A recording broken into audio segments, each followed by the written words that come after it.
For that reason, I've installed 4K front and 1080p rear dash cam. So these dash cams take things to the next level with sharper video quality, clearer license plate details, and better overall coverage. Here is the front cam. So this is 4K. So on the screen, we can see what's happening on the front side. So look at the clarity, it's pretty clear. And here's a button on the left side.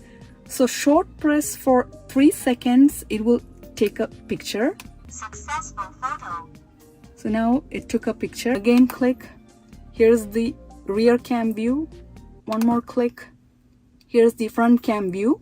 If you long press the button, you can turn it on and off. So blinking red light, that means video is recording, and blinking yellow light locks video recording. It also has a G sensor.